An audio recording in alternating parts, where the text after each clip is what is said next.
Nous sommes ici dans le petit port de Saint-Philippe et les rochers noirs que vous voyez là derrière ont été les théâtres du plus spectaculaire échouage de l'histoire maritime de la Réunion. Dans la nuit du 14 janvier 1897, un bateau anglais, un bateau très grand, 110 mètres de long, 15 mètres de large, qui transportait des troupes militaires, on ne sait pas pourquoi, il a perdu sa route et désorienté vers 2h30 du matin, sous une pluie battante à 20 km/h, 4000 tonnes de masse, est entré sur ces rochers et la proue du bateau est arrivée près des arbres du littoral. Ça a fait un bruit tellement grand parmi la tempête que les riverains qui habitaient à 1 km d'ici ont entendu, ils ont accouru, sont venus là.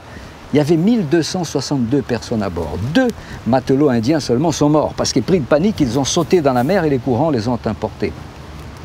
Imaginez 1260 personnes qui débarquent dans un village à 2h30 du matin. Bon, le débarquement a mis un certain temps, il s'est passé de façon fort correcte, mais très vite on s'est organisé pour recevoir ces Anglais-là.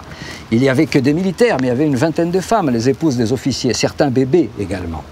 Très vite, on a averti les autorités de Saint-Joseph, de Saint-Pierre. À Saint-Pierre, immédiatement, l'hôtel de M. Salin a été mis à disposition. M. de Kervegen, M. de Villèle ont mis à disposition de ces Anglais leurs charrettes de façon à les transporter vers là-bas. La chance a voulu qu'au port de la Pointe de Galet, il y avait un autre bateau anglais qui a pu, 2 ou 3 jours après, embarquer ces naufragés.